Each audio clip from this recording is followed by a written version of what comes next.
Two Barclays analysts, one hot topic, all sides explored. This is The Flip Side. The Flip Side is a new podcast series featuring lively debate between two Barclays research analysts, taking opposing viewpoints on timely topics of importance to economies and businesses around the globe. Welcome to the second episode of The Flip Side, a new podcast series from Barclays Research where we debate the difficult questions facing global investors. My name is Jeff Meli. I'm the co-head of research at Barclays, and I'm joined today by Ajay Rajadhyaksha, our head of macro research. Thanks for joining me. Thanks, Jeff. It's good to be here, especially to discuss a topic that we have internally debated for years. In this edition, we're going to examine one of the biggest puzzles about the U.S. and other developed markets, the lack of wage growth. We have incredibly strong labor markets, record low unemployment in the U.S. and actually throughout the rest of the developed world, but wages have continually underwhelmed, which differentiates this from almost any other recent cycle. I want to put some numbers on this. The U.S. jobless rate right now at 3.9% is the lowest in several decades. Even in the housing bubble-fueled previous cycle in the 2000s, the jobless rate never dropped this low. It bottomed out at 4.4% in early 2007, and yet wages were almost a full percentage point higher than they are now. That's a very significant difference for an economy the size of the U.S. And it's actually not just a U.S. issue. In Japan, unemployment rate is below 3%. In Germany, it's also below 4%, just like in the U.S. And in the U.K., which is going through Brexit and all the other associated headaches, the unemployment rate is right around 4%. Yet throughout all of those economies, just like in the U.S., we have no significant wage growth. We're going to discuss how much of this phenomenon can be explained by cyclical factors and how much of it is structural, driven by improvements in technology, machine learning, which may be depressing wages now and could last for years to come. Now, this puzzle is so important for two reasons.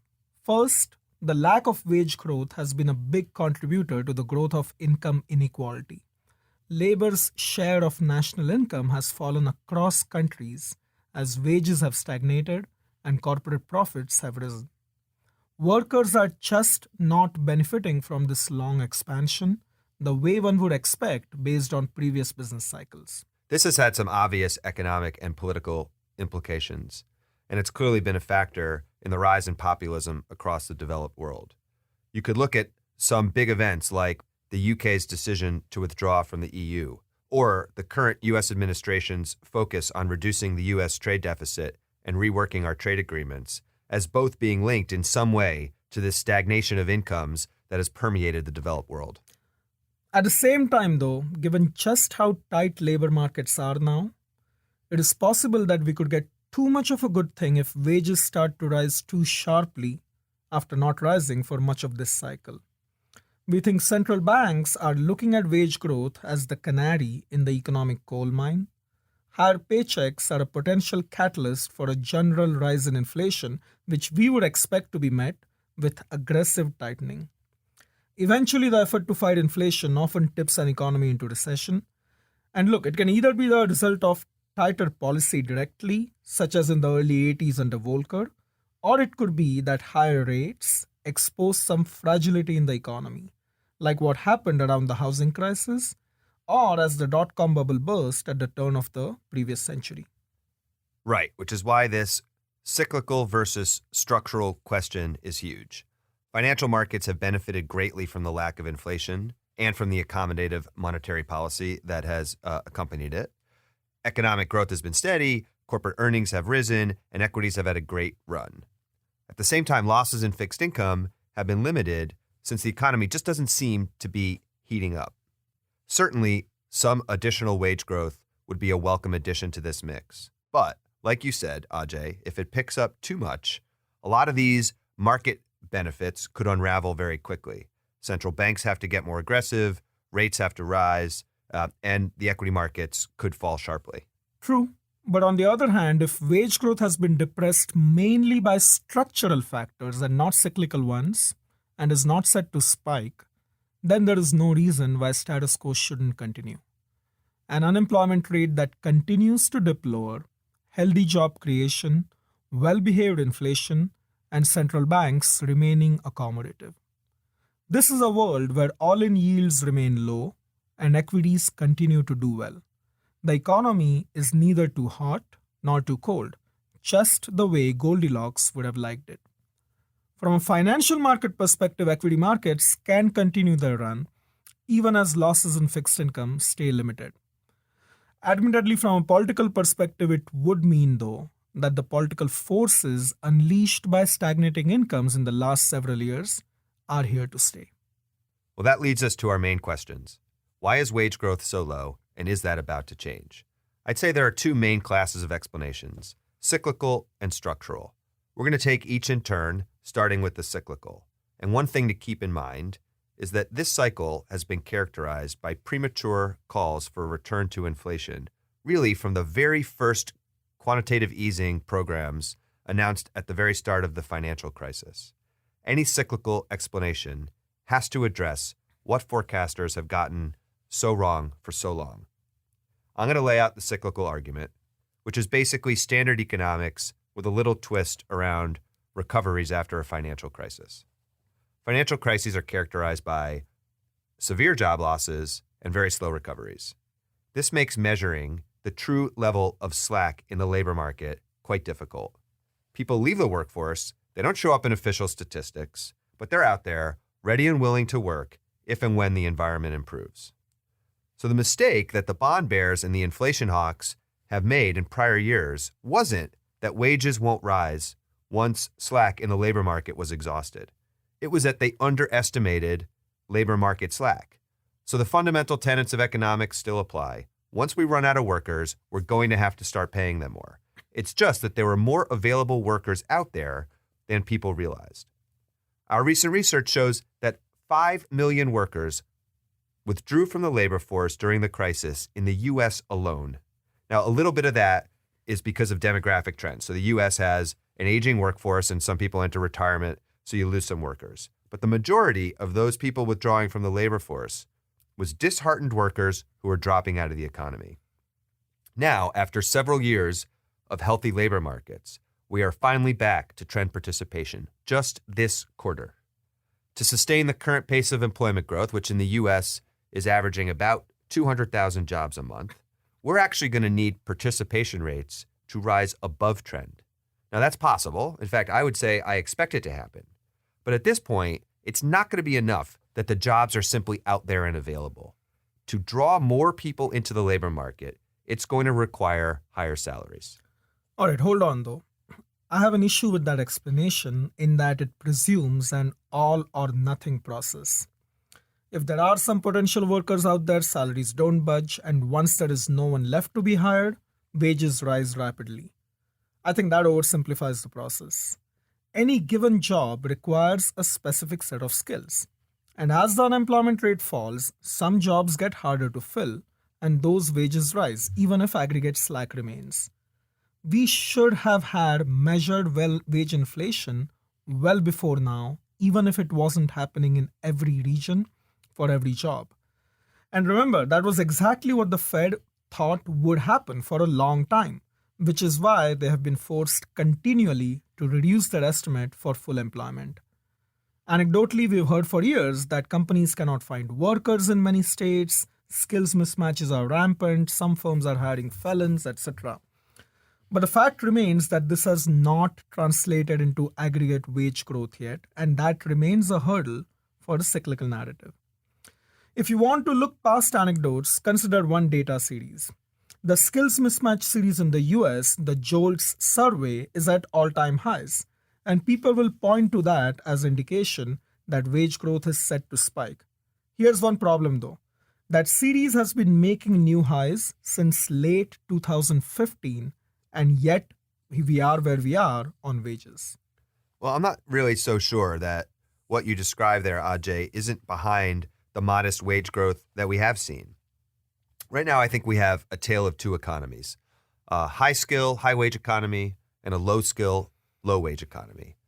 And both productivity and wages in the high skill economy are actually going up, but they're stagnating in the low skill economy. The aggregate wage statistics that you cite really average across those two different populations.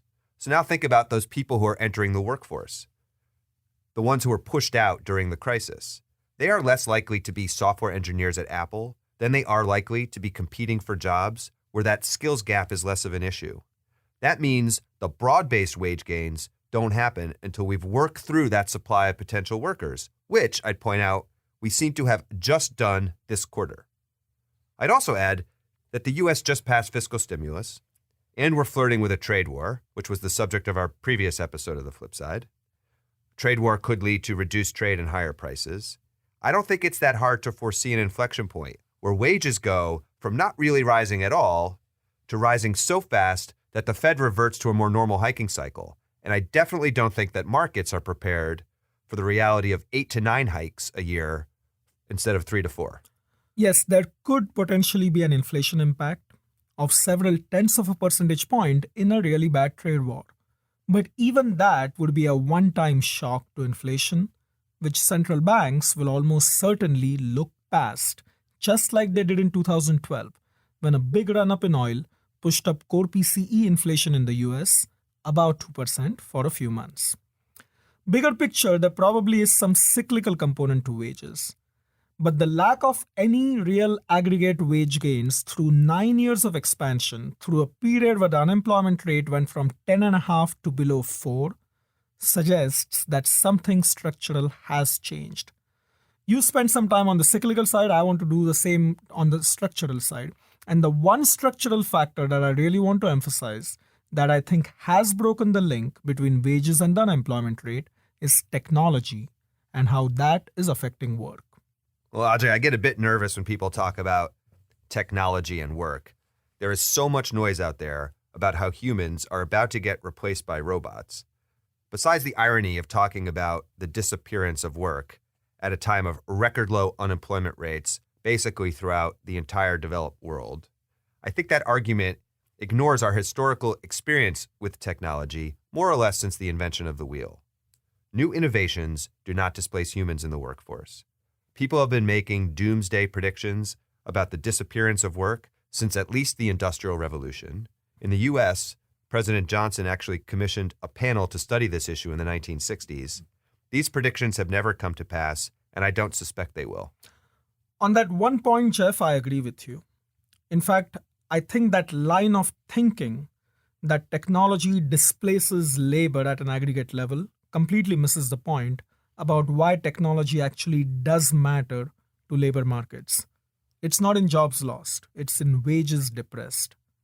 Hard automation, where a machine completely replaces a human, typically occurs only after decades of integrating a new technology fully into an economy, by which time the affected workers have moved on to other jobs. Instead, technological advances in the workplace usually come in the form of soft automation. Some aspects of a job get automated in a way that complements the efforts of a real person. Now, obviously, it tends to be the more routine aspects that get automated, but just because something is routine doesn't mean that it doesn't need skill. And when a machine takes over a task like that, the job needs less skill. More people can do it. With more available workers to do a job, wages go down. That means two things happen in tandem. Lots of jobs created and low wages. Exactly what we are seeing right now. I'll give you a specific example. Uber in London. Black cab drivers in London have historically earned a good middle class income. In order to qualify as a cab driver, you had to pass the knowledge. It's a famous test of London's streets and landmarks. Passing the test took up to 3 years of studying. A potential driver spent as much as tens of thousands of pounds. Anyone who's been to London can easily understand why.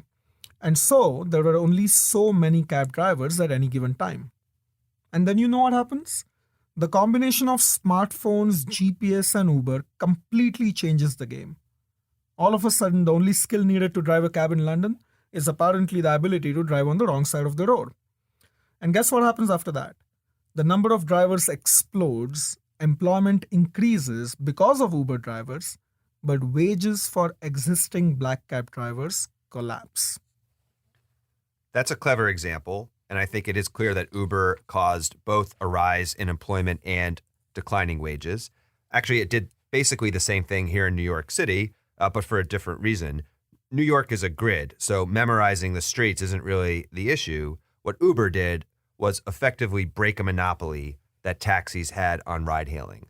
So you get the same result, albeit through a different mechanism. But here's one challenge to the story you laid out, Ajay. While tech and Uber get a lot of press, the lack of wage growth is an issue throughout the economy. So this effect that you're talking about needs to be much more widespread than just tech to have a noticeable aggregate impact. But it is. This argument, the structural argument that I'm laying out, is not dependent primarily on cab driving. Three big changes are happening simultaneously. First, the digitization of economies. Second, the continued collapse in data storage costs. And third, machine learning breakthroughs, as well as the collapse in the cost of computing power that allows these breakthroughs to be used commercially. Every transaction now creates data. We can now store the data, and machines can now extract patterns from it. The insights from these patterns reduces the skills needed to perform a very large, a surprising number of jobs. Think about predictive analytics, which is used by sales across industries. They reduce the amount of customer-specific knowledge or long-term relationships needed to understand how to service a client. But that was a big part of what salespeople usually used to get paid for. In medicine, individualized machine learning is starting to produce evidence-based, customized treatment options used by oncology doctors, which makes diagnosing and treating patients easier. There's a bunch of such examples. Okay, here's a tougher challenge. What you're telling is a very different story from the one that people typically tell about technology. Usually, we think about technology as improving productivity. We get better machines, more efficient processes, better equipment. That makes workers more efficient. That raises wages, not lowers them. Why is this current crop of technologies that you're talking about having the exact opposite effect on wages? So technological improvements should eventually raise productivity and thereby wages, but the key word there is eventually. Turns out the pattern of technological leaps not showing up in productivity and growth for as long as a couple of decades is completely consistent with historical experience. Economies just need much longer than you would think to use new technologies to boost productivity. Wait, hold on a second, AJ. It just takes time doesn't strike me as a particularly compelling explanation. Either technology is having a big macro impact on jobs and wages, or we haven't quite figured out how to incorporate all these new techniques into the labor force yet. You can't have it both ways. Sounds completely logical, but no. The reason is because the first tasks that get automated are those that constrain hiring or expanding. If the skills required for a task were in sufficient supply, it would not be worth investing in the automation in the first place. So it's no surprise that Uber ends up being one of the first use cases. The lack of cabs was a real constraint on transportation. And the first macro impact thus ends up being more jobs and lower wages. The productivity gains kick in when workers take advantage of the routine tasks being automated to devote more time to the less routine, higher value-added parts of a job. But that's also the part that takes years to play out. For example, over time, salespeople will be able to cover more accounts as they fully utilize the new tools. Or the predictive analytics that help guide customers to the right products will help manufacturers bring better, more successful products to the market in the first place, such as the data from Netflix being used to reduce the number of box office flops. We're not at that stage yet, but it will come. Goldilocks' porridge might not get too hot or too cold. It could just end up becoming more filling. Well, that is a future we can all look forward to. Thanks for joining this episode of The Flip Side. Clients can read our latest research on labor force participation on Barclays Live, and everyone can read more about the implications of technology on work in Robots at the Gate from our Impact series. That's all for now from this Barclays podcast. Thanks for listening, and we'll catch you next time on The Flip Side. For more insights about this topic, clients can log into Barclays Live or find out more at barclays.com/IB.